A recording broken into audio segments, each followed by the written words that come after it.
Howdy, howdy. How goes it?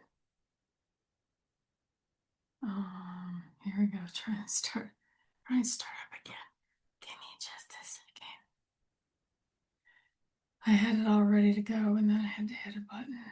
So I don't want to get out and then there we go. So hopefully this will be okay. Um,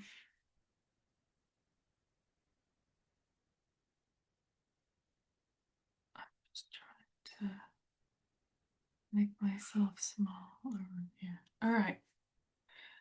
Hi. Welcome to Life Skills 101, a master's degree of level education from a very spastic person.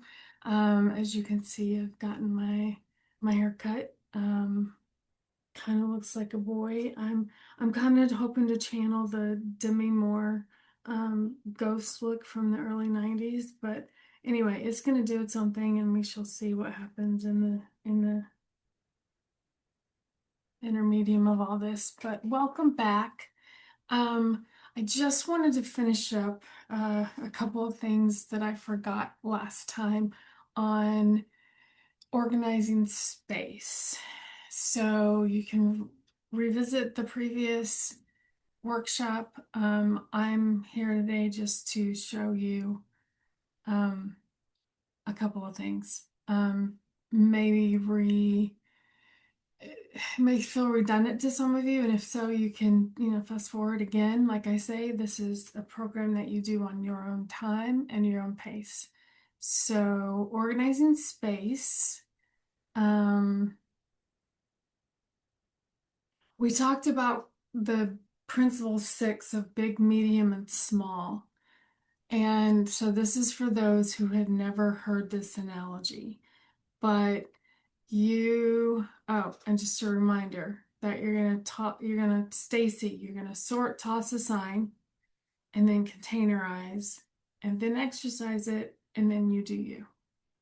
So, big, medium, small, tiny sand. As you can see, the jar on the left has not utilized all of the rocks that they were able to utilize on the right. And that's because when we are doing anything, space, time, whatever, we're going to keep coming back to this principle. We already did this with the brain dump, the big meaning those things that are hard and that have to be done today, that type of stuff. And so we're going to be using these on all the rest of the workshops. So if you want to utilize the best way to get the big rocks, the medium rocks, the small rocks, and then the sand tiny ones in the jar, you have to actually start with the big rocks, as in on the bottom. A lot of times people end up starting with the little rocks. And I'm from Little Rock, so that sounds funny. But if you look at the bottom, you start with the big rocks at the bottom. And then I'm trying to figure out what looks weird. Okay, sorry. And then you're going to be looking at that bottom thing. The big rocks go in, and then the medium rocks, and then the pebbles, and then the sand. And then that is the best way to fill in your jar. And so we take that same principle when we are using it to pack a suitcase. You take your biggest items, which in this case will be the jeans and the shoes and the shirts. And then you can take the medium things like your makeup bag. And then you can take the small or the tiny things and roll those up. Socks can be rolled and stuck into shoes. Um, whatever little green thing that is, I don't know. Anyway, that can be rolled up and placed. There's corners and little places that you can stick these socks, and so you've used your big, your medium, your pebbles, and then your sand. And so that concept is used for everything that you do, whether it's packing for a vacation or ta-da, You can do the exact same thing with your dishwasher. You start with the big items, which they usually, dishwashers have kind of typically come up with how they are gonna, they kind of feed us the best way to do that. Okay. So, but if you start with your big things first, and then you can add your plates and your bowls, your cups, and then the silverware. Now, I realized after I was making this, I didn't finish it, but my dishwasher has one of the newer features, if you haven't seen it, where the rack on the very, very top comes out and it's only about that much room. And it's for you to put the silverware in instead of having it all in a basket. And it's been a game changer for me. But yeah, I am known in the family of getting the most dishes in the dishwasher without them being crowded and don't get clean. So because I've just done this for so long, it's just in my blood. So um yeah, that's what we don't want to happen, is an overload, the wrong soap, whatever. So here are a few happy hacks that I have in terms of organizing. Um, if you decide to tackle that closet because that's the right side is the way that you want it, take a picture of what it's supposed to look like when you're done and keep that picture on the inside of the closet door so that those people that are helping you out or you're trying to train can know where things go, where you put them initially. So, um, like with like principles, we talked about that. You saw that all the silverware goes together, all the cups will go together, all the plates will go together because that's how kind of they designed the dishwasher. Um, the same, but the you'll have more success when you can keep like things with like things, and then you're not having to spend time looking for them. So other helpful hints is what, how do you know what to keep? And this is a basic across all the universe of organizing is the 6 month rule of have you used it in 6 months? Do you plan to use it in the next 6 months? Now, some people go, well, I don't know. And so the example that I bring up is Christmas decorations. Okay. So you have all your Christmas decorations together and they're in totes in the basement. Have you used it? It's July, June, it's June. Have you used those Christmas decorations in the last 6 months? Well, yes, because it was Christmas 6 months ago. Do you plan to use it in another 6 months? Yes, because it's Christmas again in 6 months. And so a lot of times things will just pile up and then you're not even sure. Sorry, I'm really cold today. You're not even sure why you've held on to them, but that's always a good helpful hint is to know what to keep. And I get this. I get that you might need this particular item down the road for Halloween costumes or for something for the kids' school or for projects for your college classes. But the idea is if it's taking up room and it's bothering you, then that is a good way, a helpful hint for you to understand what you can get rid of. You can always donate that stuff. And chances are, if you go to an antique store or back to Goodwill or whatever, you're going to be able to find the same thing if it ends up that you do need it. Um, Another helpful hint is pick and stick. You pick a number and you stick to it. Whether this is your shoes, the number of Amazon boxes, the rolls of wrapping paper. People laugh at me when I say Amazon boxes, but I do have a small pile of boxes. I limit those to 12.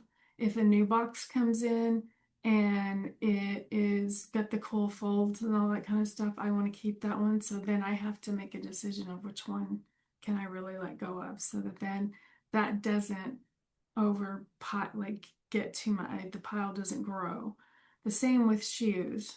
You make it, if you have a hard time with it, you can even remember the doable chewables, break it down into how many pairs of sneakers do I am I going to have?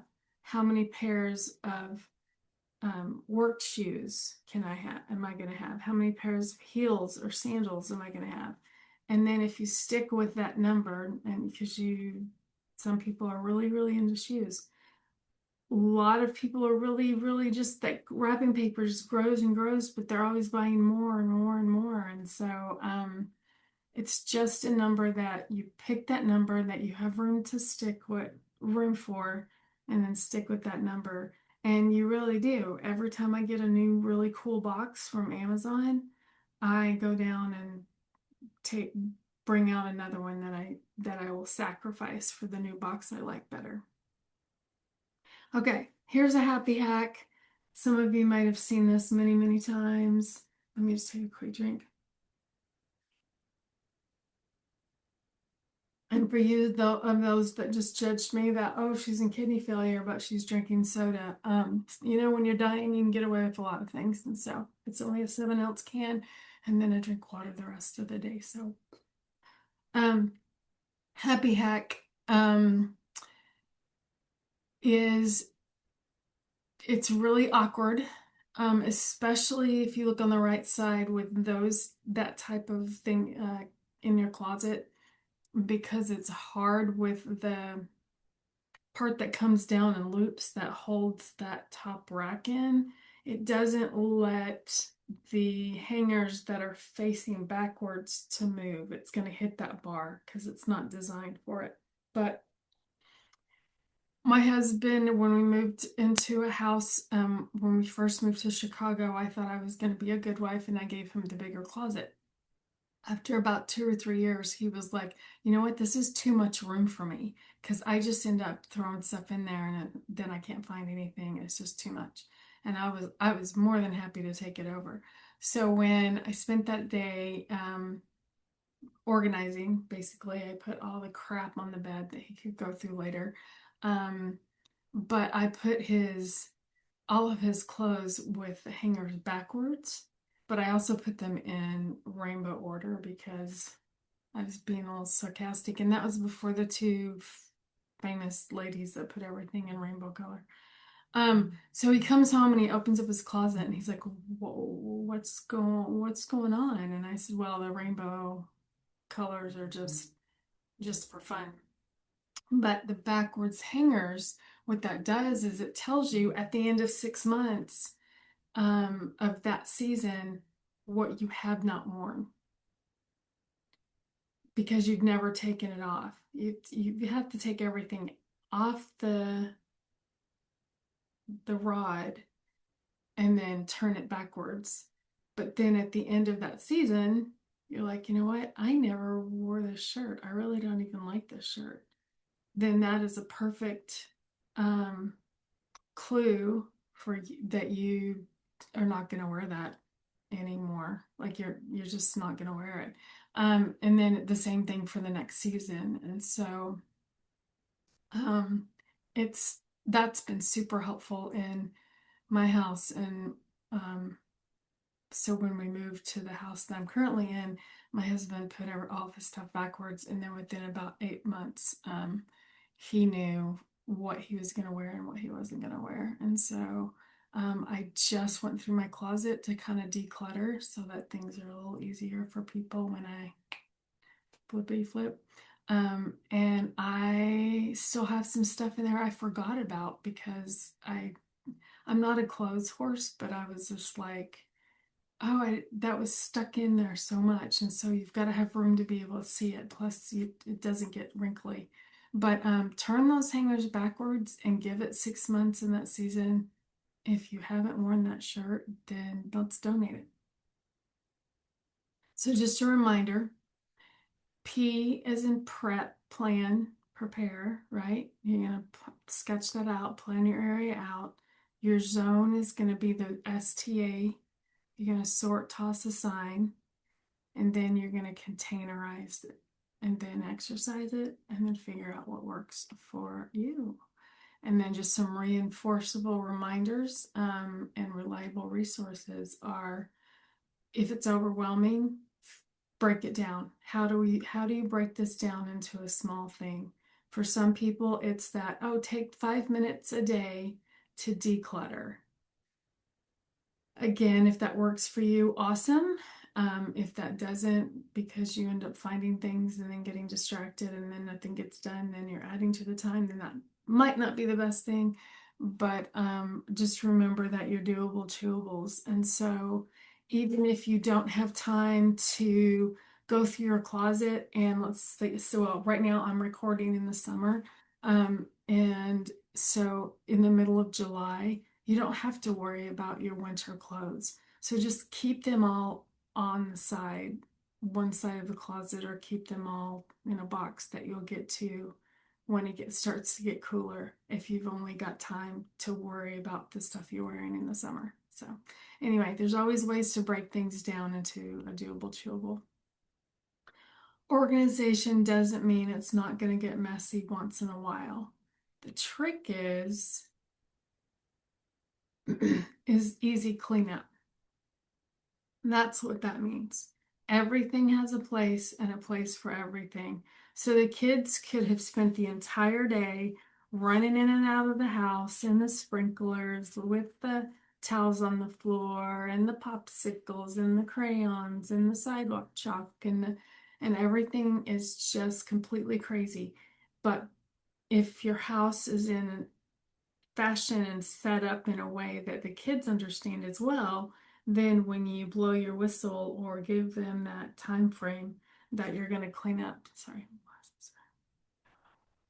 um, then they know exactly where everything goes, and they can clean up pretty fast. So it doesn't mean it's not going to get messy once in a while. If you aren't getting messy once in a while, you're probably not really living life, because our homes are to be lived in, not museums. They turn museums in for that reason. So if you would like to live in a museum, you're more than welcome to go do something grand and wonderful, and you will be celebrated, and then the home you lived in can be turned into a museum, and then there you go. But number 10 is that remember that organizing is a process and it is not a project.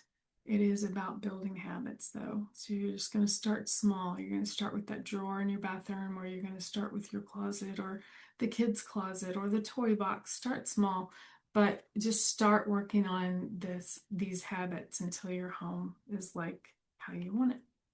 And remember that it's for you, about you. It's not based on your mother-in-law's advice, opinions. It's not based on your best friends. This is how you and your family have chosen to organize your house. So there we go. Ask a Pro. Our next lesson that we'll get into is the beginning, and you'll have some homework because we're going to do some time management, but we're going to have to do some homework first. But hopefully, these last two lessons on organizing have been super helpful.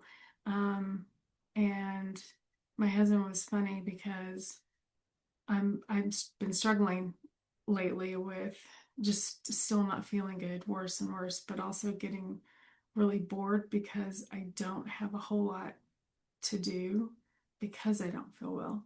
And he's like, is there something you need to organize? Is there something this? And so I laid on the couch yesterday because the system that I had set up for our glass, we have glass with plastic lid Tupperware, because I got tired of the plastic eating and corroding and getting orange when there's sauce products. Anyway, I've tried a few different things, but when the family is included in unloading the dishwasher, then that means things are just going to be kind of thrown in and tossed in. And so I had a basket literally for lids, and then I had a basket literally for, and it's a lot harder to toss glass in. And then it just wasn't, you couldn't find anything. And so I got off the couch last night after looking online for some ideas. and just decided to put lids with that particular container. And I'm stacking stuff and got rid of some baskets. And if these guys can't figure that out, then oh well. So I will stop sharing now. Oh, here we go. And bring this back up so that I can say, I hope I see you again. I'm going to go ahead and just roll right in here because this is what I'm doing today. I don't feel all that good for some reason. I'm swollen, so this glass is just, ugh, whatever. But they're really tight on me today. So, yeah, come back. I believe in the time management as much as I believe in the organizing. So, yeah, I will see you soon. Talk to you guys later. Bye.